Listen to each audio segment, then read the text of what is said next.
Okay, do I have a clock? I don't. Here it is. Welcome. Good morning. Hi. I've got a book. I'm going to read you a story. Yeah. Oh, thank you. My jam. Your jam? Well, you can try it. You really don't like blueberries, so. I don't mind blueberry jam. It ain't partake of some, but thank you very much. And I need the rest. Well, hi. Good morning. Can you hear me okay when I'm talking like this? Is it still? Did the air come on? And it's a little low for me, but if I pay attention. Imagine your kids are on the other side of the house and you 75% Man, of that I try not to do that. Yeah, 75% of that. Okay, what about now? Is that a little better? I can also hold it part of the time. Is that good? Okay. I can, but that's for y'all. Okay. Good morning. Hi. Good morning. Hi. I was wondering if we could start out by doing names, and then we're going to read this book. So I'm going to start with my name. My name is Reverend Jenny Wachowski Estes. It's still exciting. It's only been a few months. I just still love it. Jenny Wachowski Estes. I use she, her pronouns. Come on in. And I've been a member of this church longer than I've done almost anything since I was a kid. And I just got back from Synod, so I'm extra punchy and just excited to be here with y'all. So I wanted to ask if anyone has read this book before. Just one? Yeah. Does anyone know what makes a baby? Just kidding. Depends on who you ask. I'm just kidding. We'll cover that actually. We're gonna go over it. We better know because we're all here because of that. I mean, hopefully, several of us have done our whole lives sex education, and then we would know. You lived on a farm, so you knew. Okay, perfect. Yeah, could we do names and pronouns first? Does that work for folks? Uh-oh.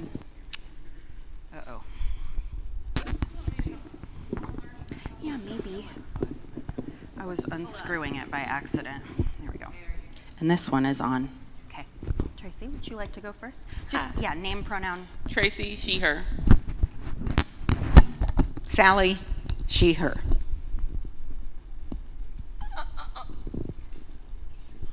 Violet, she, her. Becky, she, her. Kathy, she, her. Gloria, she, her. Poppy, she, her. Evelyn, she, her. Tabitha, she, her. Woohoo. Yeah, where are the dudes? No dudes here. Unless, I mean, someone could use she, her pronouns and identify as a dude. Are you a dude? I feel like dude is gender neutral too. Will you help me? Thank you so much. Thank you. Okay, great. Perfect, thank you. We'll just hold it. I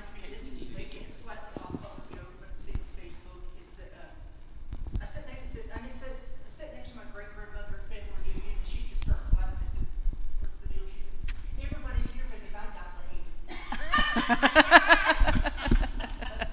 Everybody's here because I got laid. That's amazing.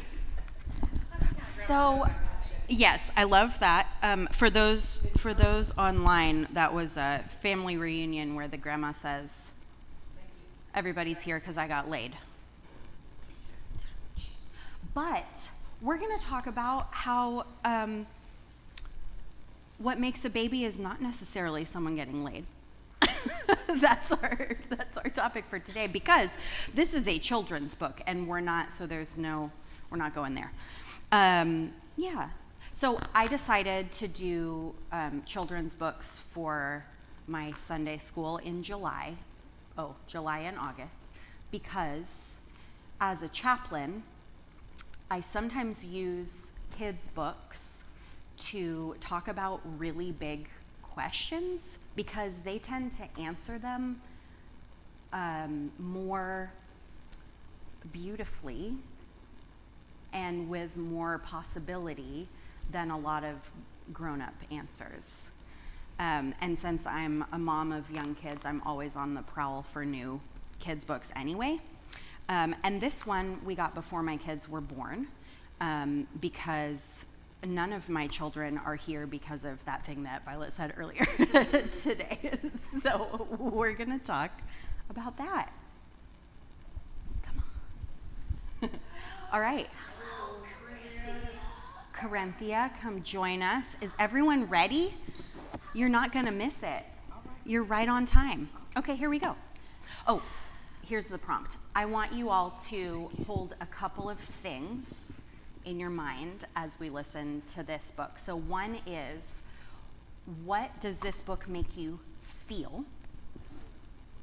And the other is, do you hear your story in this book in a way that surprised you? Okay? Feelings, your story. Ready? Okay. What makes a baby? You stand. This is a story about how babies are made. The first thing you need to know is that you can't make a baby out of nothing. You have to start with something. This is an egg.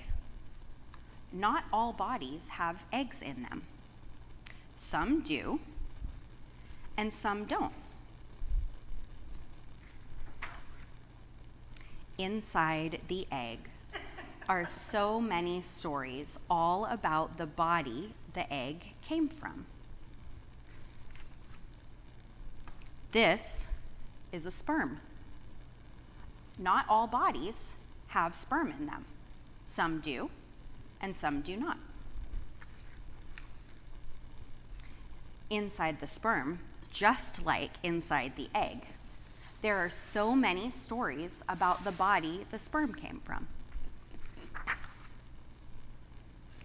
When grown-ups want to make a baby, they need to get an egg from one body and sperm from another body. They also need a place where the baby can grow. This is a uterus. It is a place where a baby can grow. If you're my son, it's called a uterus.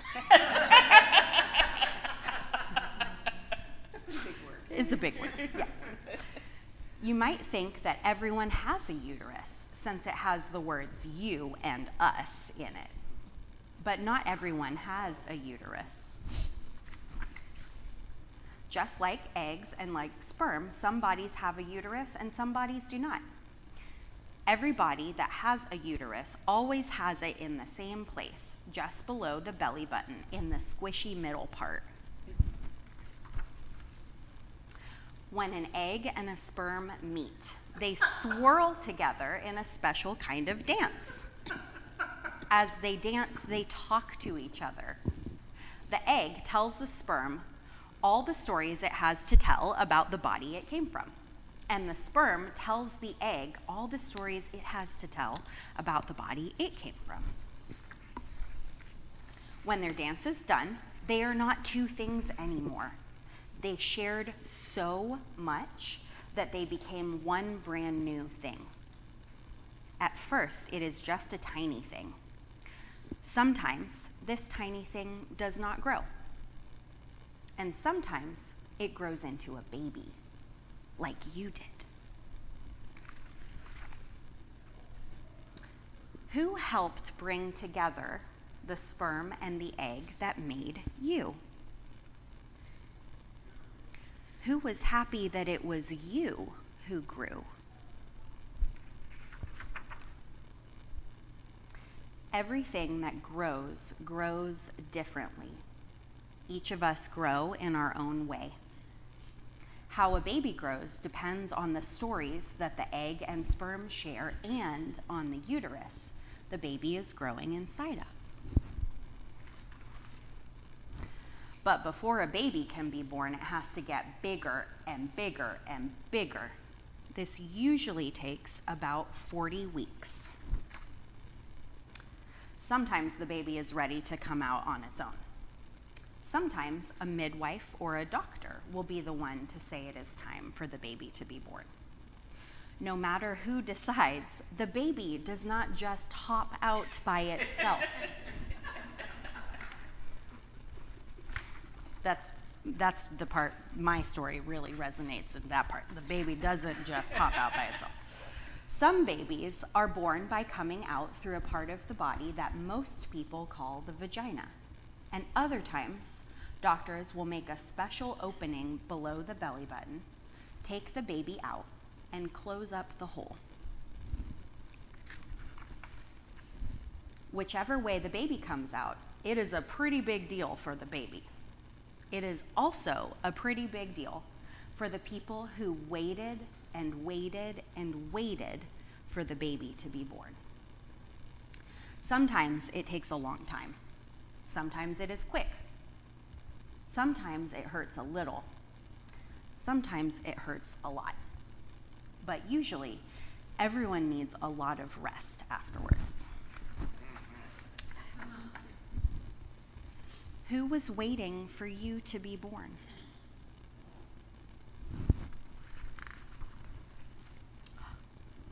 The end. Yay. Okay. How do you feel? Mixed. Happy? Mixed? Yeah. Yes, Corinthia, thank you. Yes. Yeah. Well, the first thing I thought when you mentioned uterus, it just hit me.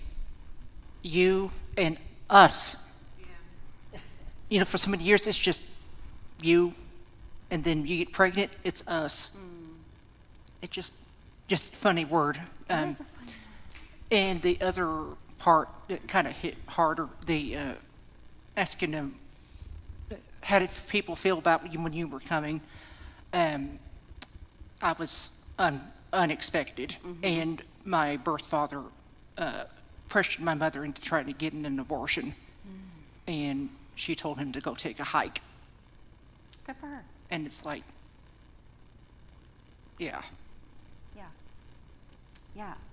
So that's an important part of your story that probably is not in the probably is not in the story we usually told when a man and a woman, blah, blah, blah, blah, blah. Yeah. Yeah. Thank you, Violet. Well, that made me very happy. And I just found the birthday present for my son, whose birthday is in August, and he has 2 little ones. Perfect present. Oh, good. Oh, that makes me really happy. I love that. I can't resist. Today is my birthday. Happy birthday! I am 75 today. Oh, happy birthday. So, and I'm very excited, but it took a long, long road to get here. It was not a happy beginning, but I am happy today. Oh, thank you. Yay! Yes, happy birthday. Babe, what was that movie we was watching the other day with that little girl who's a genius, math genius or whatever? What? I don't know. Anyway, in the book, Yeah. this book, it reminded me of a portion of that movie where, because her mom died and the dad didn't want to have anything to do with her, and the uncle decided to take her to the, not the emergency room, but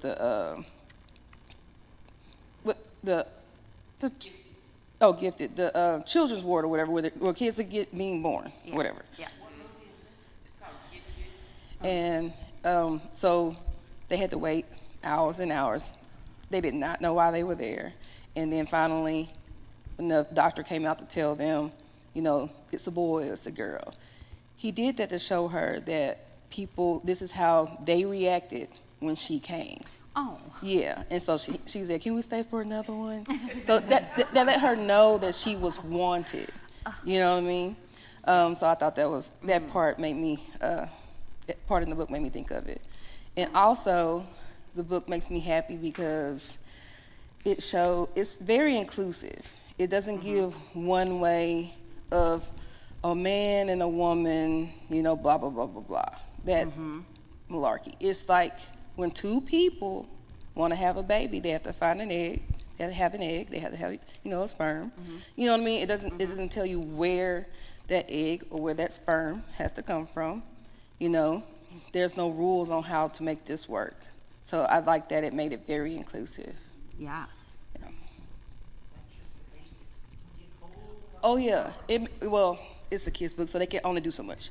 But I did like how it said some grow and some do not grow, explaining miscarriages.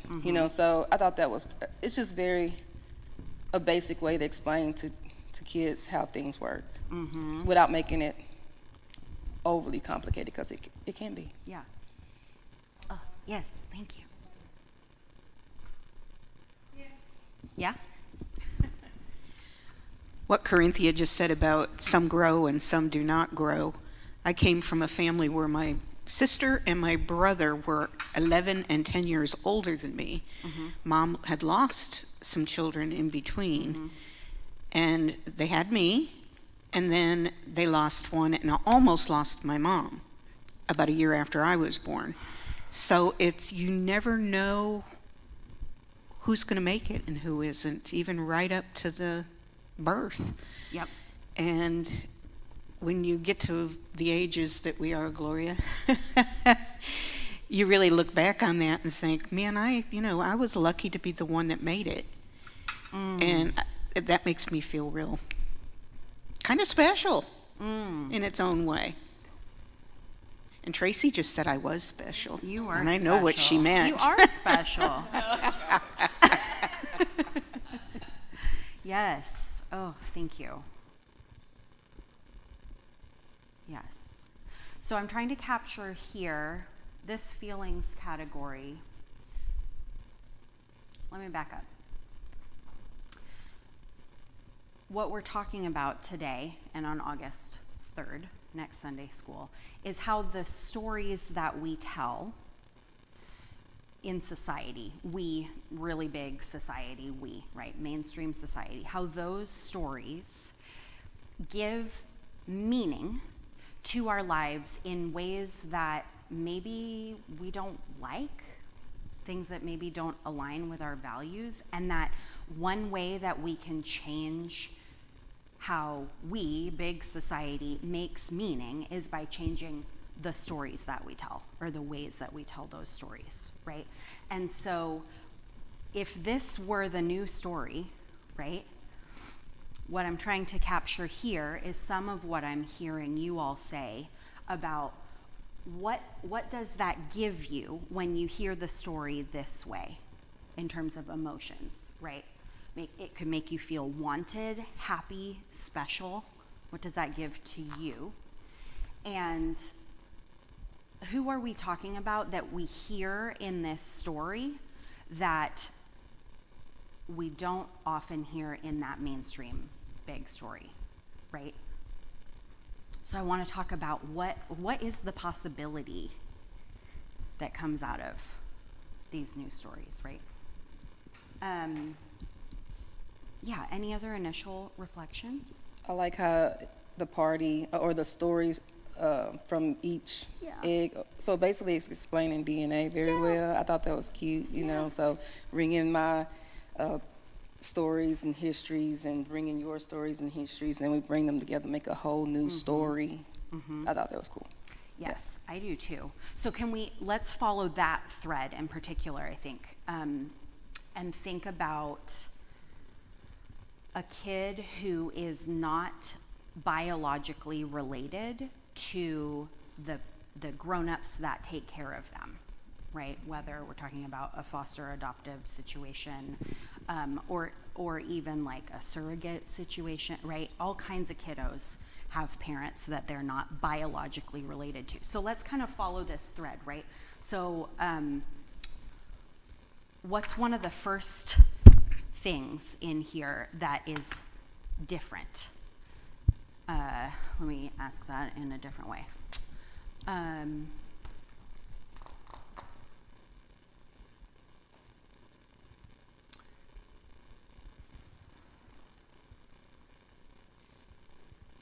Can we think through what are the elements of the story?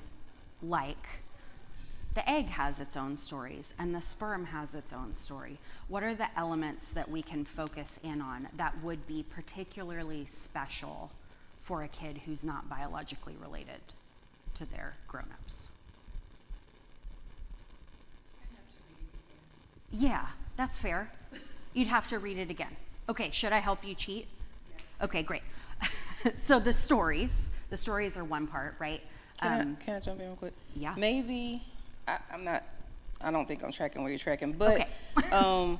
it can help the kid explain why they're different. You know, like, okay, I understand my story, my DNA doesn't come from y'all's stories or whatever, but it can still show the kid in the book that they're still the feelings of them being with those parents, they're wanted and everything. It can also help them understand why they're, I remember reading something about the kid, no, it was a video. He didn't feel bonded with his dad, and he never understood why, because his mom lied and said that was his dad. He found out on his own at 19 to find out he said, I knew something was off because, yeah, he's like, you're not, because he's not my dad. So that can explain things as well. That took a turn, but anyway, I'll be quiet now. That's all I got. Thank you. Yeah. That's really helpful. Yeah, so it parses out when we tell this mainstream story about babies are made from two people who love each other. That is not true. No, and in fact, not that often, maybe. You know, that's not actually that, like maybe 50% of the time, right? I don't know what the stats are, but that's not that common, right? Right. And yeah, so it erases things like DNA. It also erases some of the things that matter in terms of our relationships, right? It erases family love in this way that, does it matter who your DNA came from? Yeah, it does, because of these stories, right? The stories as in the ones in the book, the stories that the sperm knows, the stories that the egg has, right? That DNA stuff, it can connect you to your cultural heritage. It can connect you to your ancestral trauma and resilience, right? Your people. And also, who was happy? Who was happy that it was you, right? All of these at the end. Who was waiting for you to be born? Or maybe the people you love weren't there when you were born, right? So who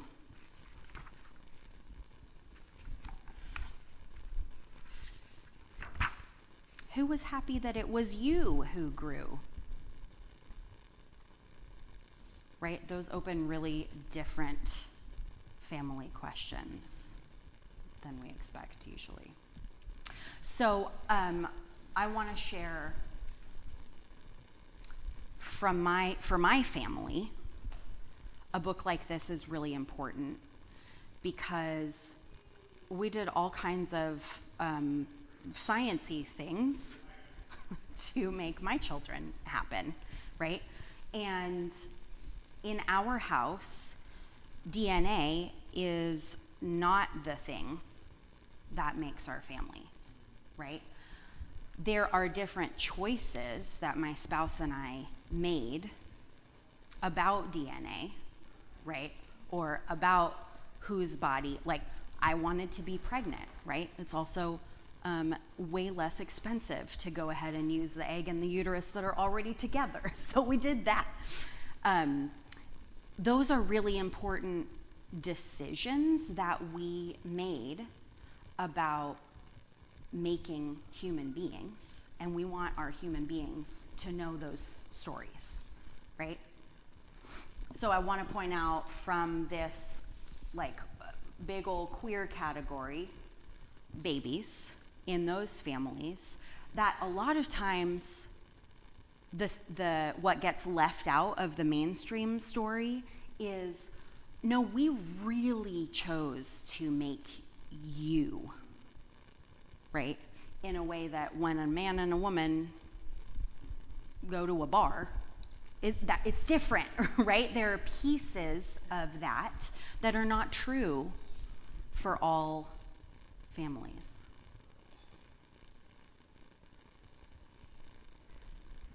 Okay, yes. I'm going to share a little bit about my own family, and I'm going to be imagining how this would have worked for my siblings.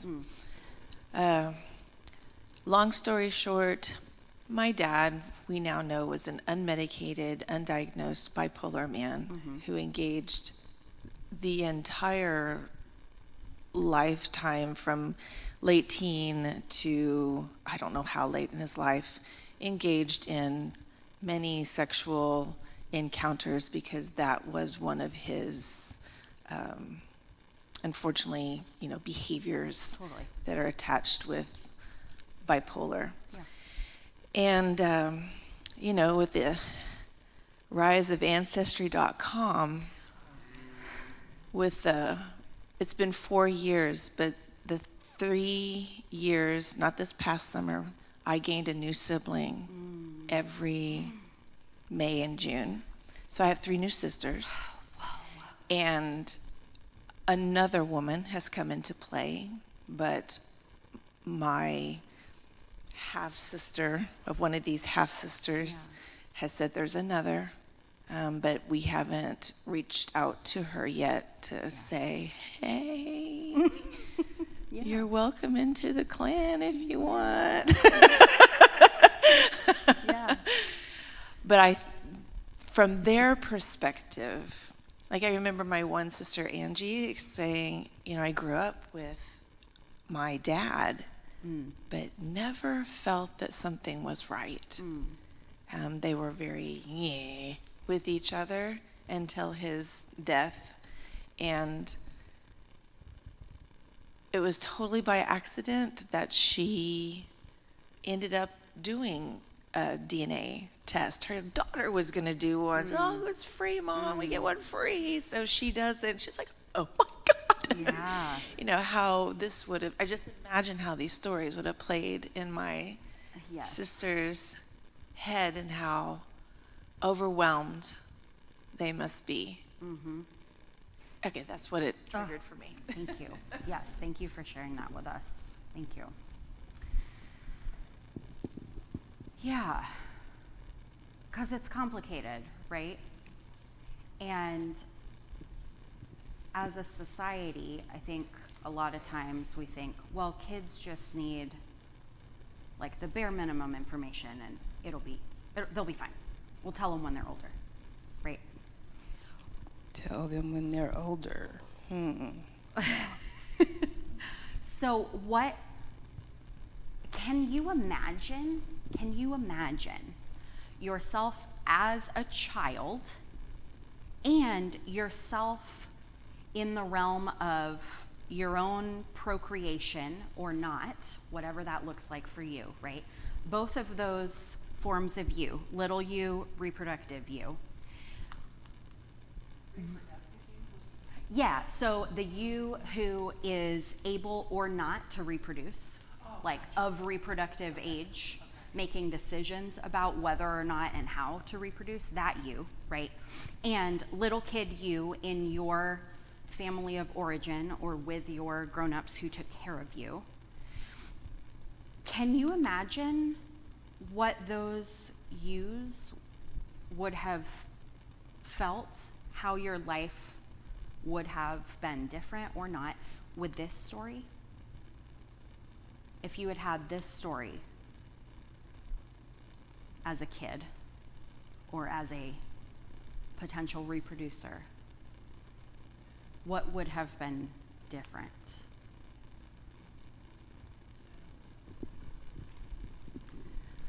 I grew up in the 80s. That book would have never have existed. Yes. And Can you say more about that? because we had to love each other. I mean, I grew up in a Southern Baptist, In really your strong. family. Yeah, Yeah, your within my had to love family. each other. Yeah. Well, my particular little house was set outside, but they still didn't talk about things. But my best friends and my grandparents, it's Claremore. It was a very religious Yeah. community. Yeah. And abstinence was the Mm-hmm. not working, but why not?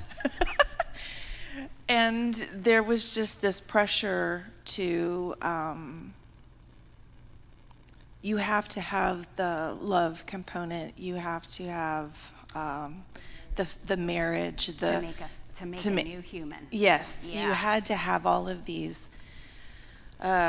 societal, based in religion concepts in order to have a real accepted child in my head, right?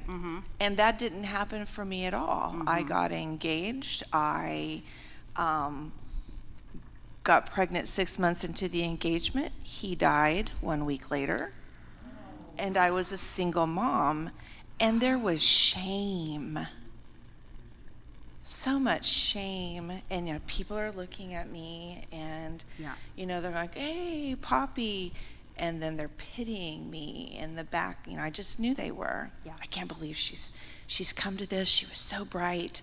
I've even had a woman say that to me. I can't believe this is what your life has become to. I'm like, you know what? I'm still successful. I just need my family's help for a year, okay? Back off. But that kind of stuff. Yeah. Even from my own dad, Yep. who did not engage with my education or my pubescence on life, he told me that I was a shame to the family and living off the family, and I just wasn't accepted. Yeah.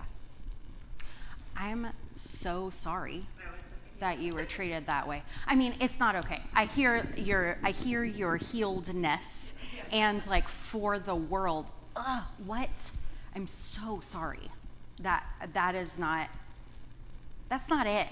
That's not God. That's not loving each other, Thank you for sharing that story.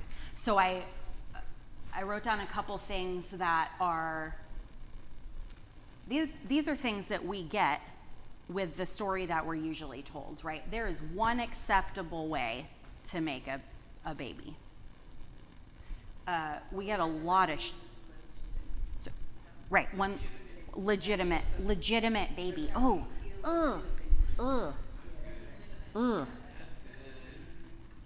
What does that mean? Like legally legitimate? Who's legitimate? What is that? Yeah. Shame. We get a ton of shame. Everybody's ashamed. The baby's ashamed. The parents are ashamed. Everybody's. Well, yeah, and primarily, right, it's the woman. The woman gets to embody all of that shame, right? And we're saying the woman, and we mean the pregnant person, right? Because there's one way to be a woman, is one of the messages that I hear in that. Yeah, absolutely. So this is not that story, is what I'm hearing. Yeah, thank you. Yes, what else? It just reminded me a lot of the different things. The shame, the expression born the wrong side of the blanket. Have you never heard that? I've never heard that. That's a euphemism for being illegitimate. Oh, Lord. It's a very old euphemism. But yeah, yeah. But like Poppy, I was raised Southern Baptist, and my parents never educated me at all about sex. It was a dirty word. Right, right. I mean, they didn't talk about masturbation or anything. And so I didn't grow up until I had to read it all on my own. And when I was reading about some of it on my own, I got shamed.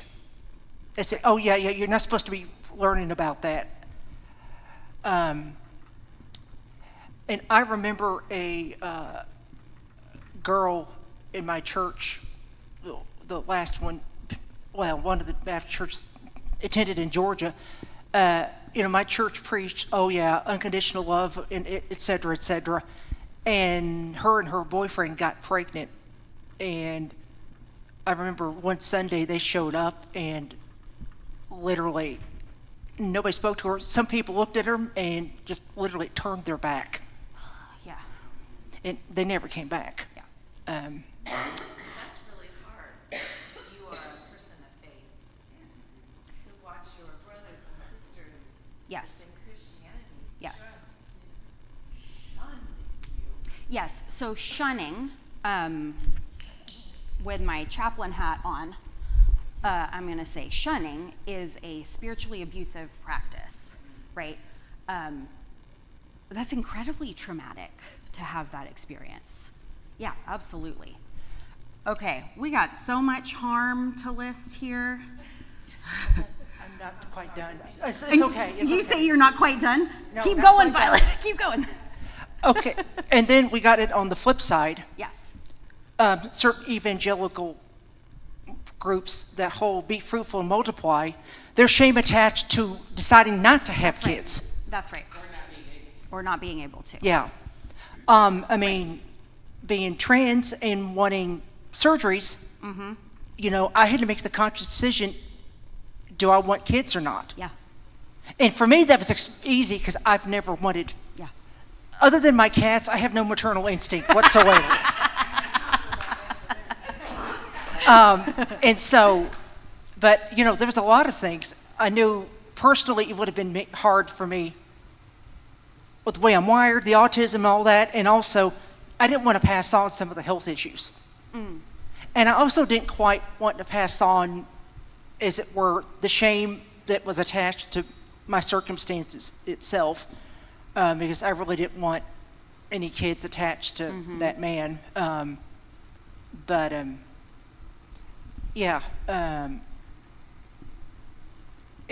Fortunately, it's becoming more accepted of choosing not to have kids. But when I was a kid, the thought of somebody choosing that was just like, what's wrong with you?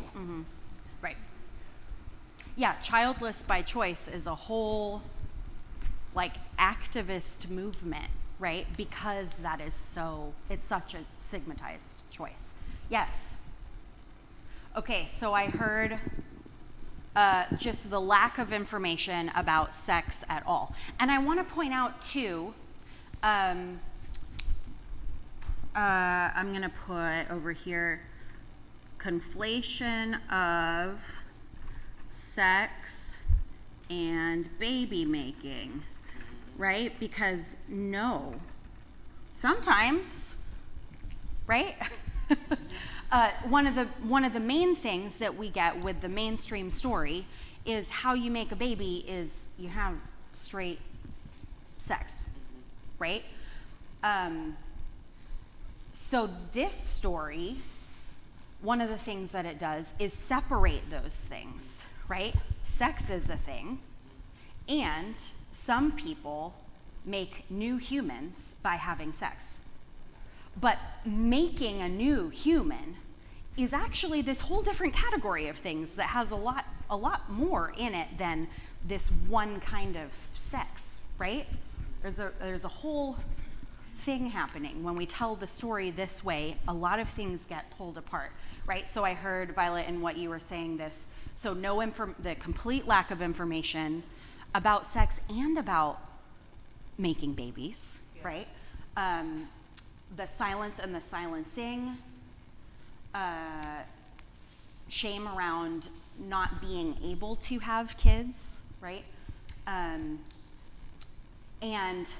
I heard, so the assumption in sex and baby making being in the same bucket is that sex is bad unless baby, married baby, right? So we end up with this message that is also spiritually traumatizing, right, around pleasure of any kind being bad.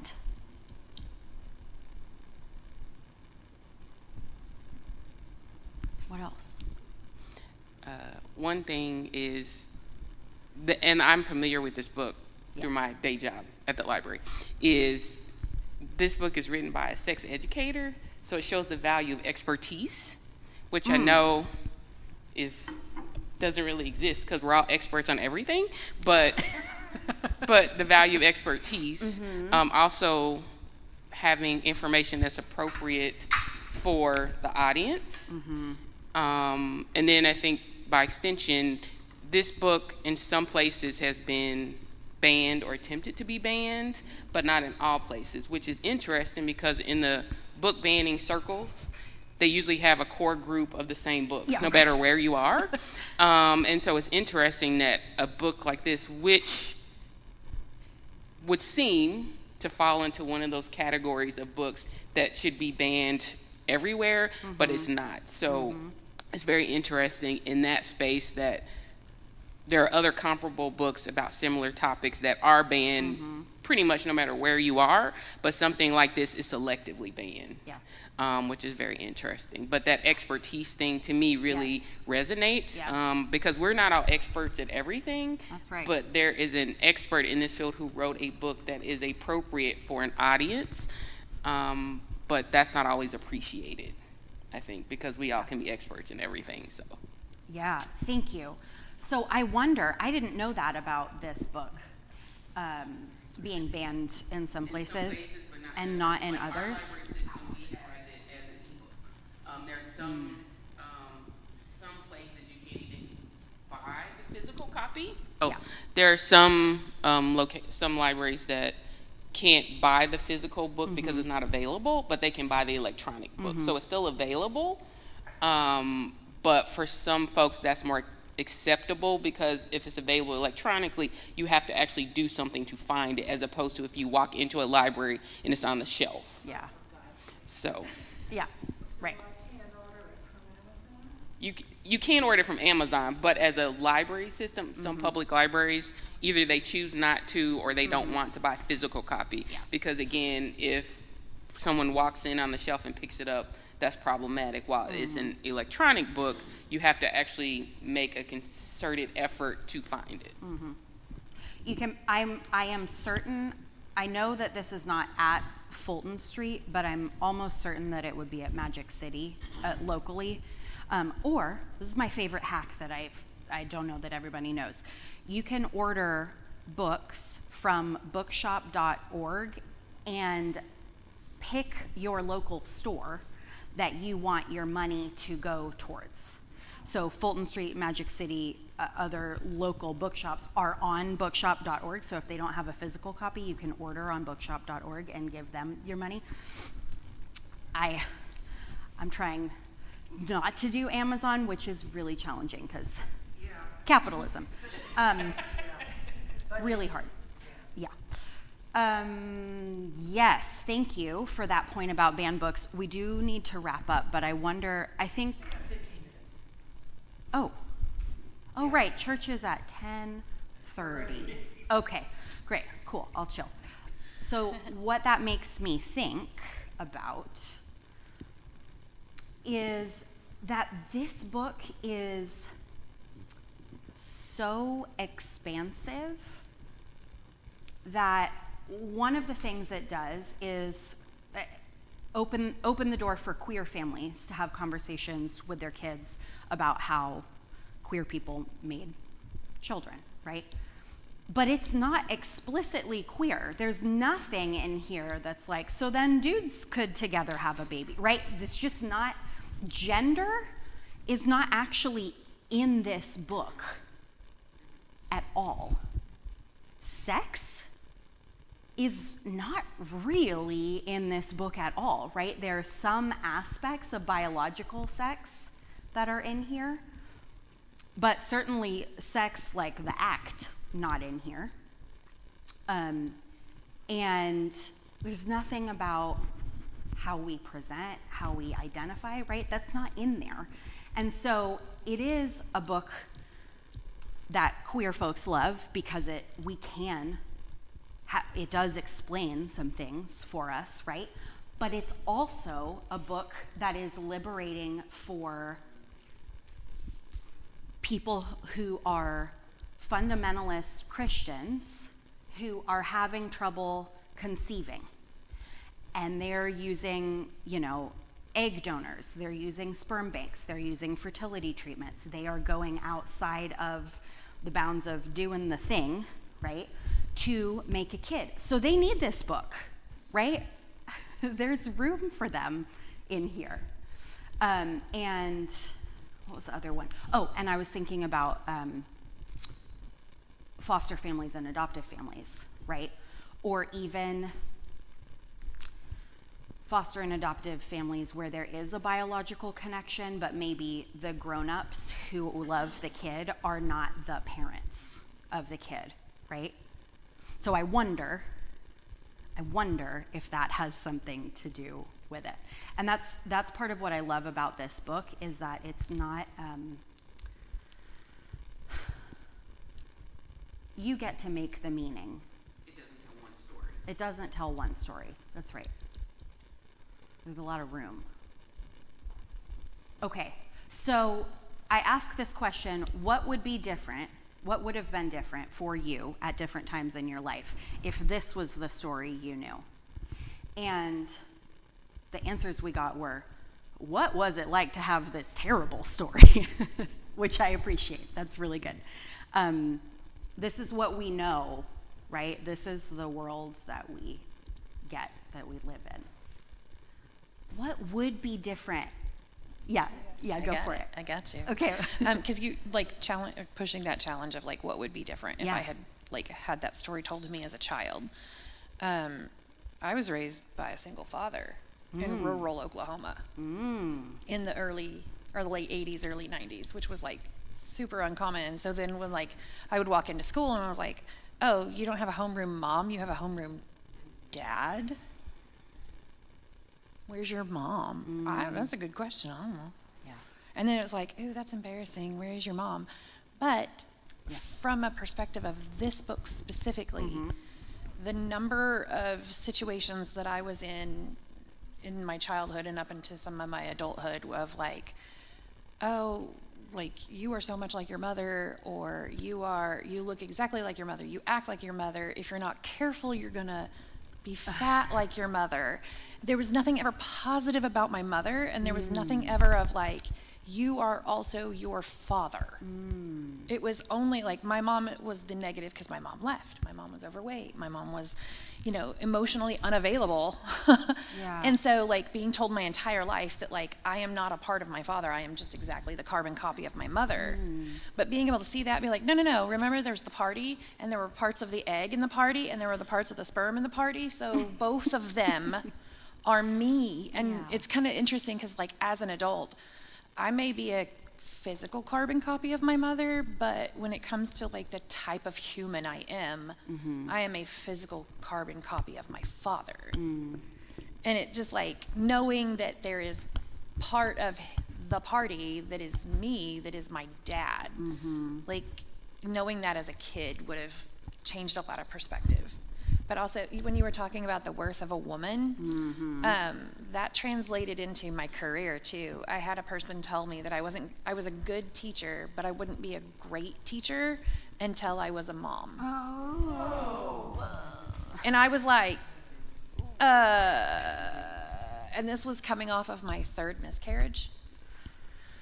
And I quit that day. I put in my resignation for the end of the year that day. And the superintendent called me. I was like, what can I do to get you to come back and stay? And I was like, nothing, unless you're getting rid of this administrator. So the fact that society has placed so much of a value of who you are as a mother not just a person who can have a child, but as a mother. And I have always liked the distinction of like, there's a difference between a parent and a mother, or a parent and a father. Because like, my mom's a parent, but my dad was a father. Oh, interesting. Like, oh yeah, that's my parent, but that's my dad. That's my father. Yeah. Yeah, so you're talking about like colloquial relationship versus biological. Yeah. Versus egg donor. Yeah. Uterus donor. Right. Yeah, yeah. Yes. Yes.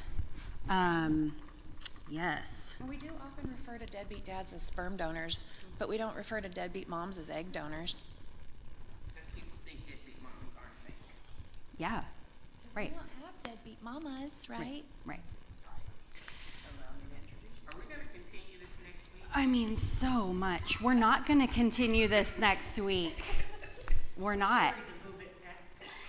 We can't ask Sherry to move. We'll come back on August 3rd, and I think maybe we may wrap up some of the gender stuff before we get into the next book, because there's a lot, I just want to add something real quick. but we'll have a new book. Yeah, go ahead. Jumping on the bandwagon of the parties and stuff. Yeah. I believe if I had this book as a kid, it gives a person the autonomy, like knowing that the parties that they're a part of, and if you don't want to have it, you're like, I don't want to make another person a part of this party system. I don't want to pass that down, like Violet said. That will let you know it's free to make that choice. That would be a positive thing. You wouldn't think of it as a negative thing to not pass, because you're like, I don't want to pass that down. This is bad. I don't want to. So I think that's a great thing. Yes. Okay, so I added, this is really wordy. This is like I'm trying to get a PhD. What I wrote was pointing to value in the places, people, stories we come from, what I mean is it lets us look back and say, oh, okay, I am made up of good things, right? Instead of I have a deadbeat whoever, right? PhD not granted. I'm going to come back to that. Let's see if I can fix that. I added grief. I added grief as a positive thing that you could get from this story, right? Grief being positive because it's healthy, right? It's healthy to grieve. We need to do that. It's a human need. And shame or guilt is not grief, right? This story gives us shame when what we could actually be feeling is some grief, right? Yeah, and choosing. In this book, we have choices, right? We get to choose what is part of our story. We get to choose how we understand our story. Yes. Violet, you have the mic. Let me do one, since we're getting close to time. No, Violet, go ahead. We got time. Going back to about the stories of what, when the pandemic started, I got into the weeds with genetic genealogy, and I learned some fascinating stuff. I bet. I mean, you can have two kids with the two exact same parents, and even as to like ethnicity, because of the way DNA recombines, you can have something in your ethnic background show up in you that your parents might not even have at all, but you're still, yeah. And then also, you have to look at both the family tree and the genetics to figure out relationships. Because I have two half brothers, and as a half siblings, share about the same DNA as an aunt or an uncle. Interesting. So if you look at it from that perspective, you're not going to know what they're, but then you have to look at the tree to realize that, okay, they're not aunt, uncle, there's a brother, sibling. I mean, it's like, wow. Yeah. Science is it magic. got really more interesting, in some ways easier, in some ways a hell of a lot more complicated. Totally. Yes. Yes, Tabitha. I have the whitest Native American baby ever. I mean, Hollis and Evelyn and Julian are all 3 equal parts Native American. Like, their Native Americanness comes from their father. And when we took Hollis to go get his little photo ID for the rolls, they were like, "Are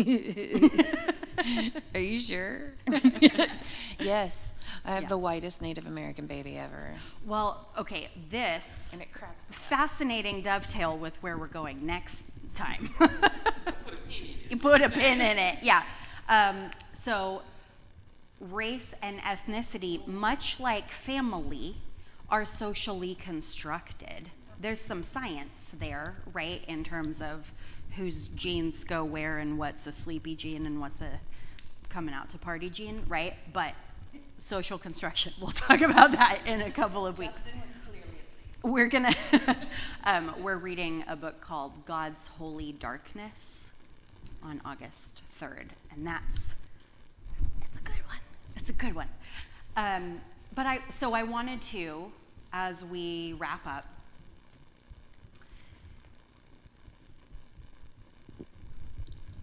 talk about, acknowledge how much this is, how heavy this is, right?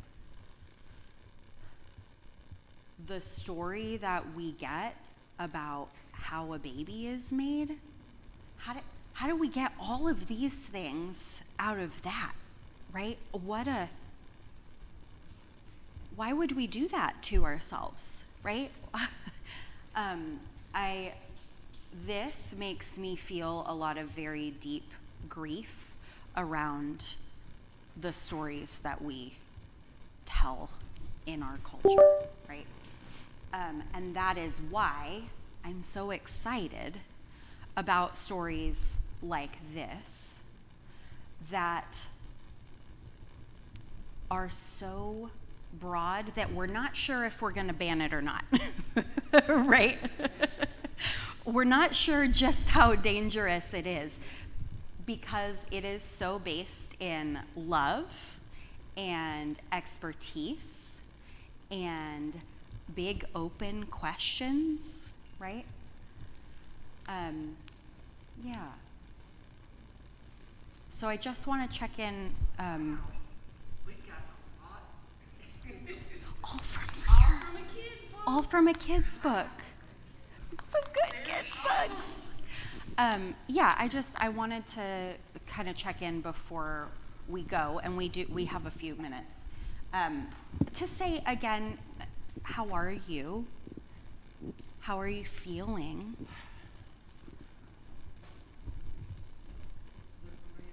Happy. Liberated, happy? And as a mom of an adopted child, that book would have helped me immensely. Yeah. Because, certain family members were, after I had my second child, they would compare them. Oh, well, this one's blood and this one's not. And in my heart, they're the same. And that book would have just the story of the sperm and the egg for my adopted child. It was like, this is your story. You're a special child. It's your story. And I waited in the wings for this person to have you. Yeah. And I was happy. Yeah. When you got here. And that wasn't a part of any of my, raising him. Yeah. Oh, thank you. This is saying to me what a huge responsibility it is for parents to share this information properly with their children. My mother scared me to death. I mean, she made men sound scary to me. Yeah. And I have 2 boys. They're less than 2 years apart. And so I was going to do this right. And I found a book that said, it was called how my body is changing for boys or something Yeah. like that. And I was reading it to both of them together, and it came to a part where it said, if you have any questions, but you're not comfortable asking, write it down. And so Drew jumped up, went and got a piece of paper, wrote his question down, folded it up real tiny, and brought it back to me. And when I opened it up, it said, do I have to listen to this anymore?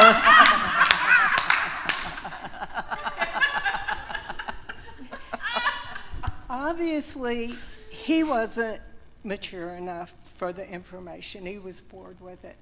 And I am thinking that that book can be introduced to Absolutely. Yeah. any Yes.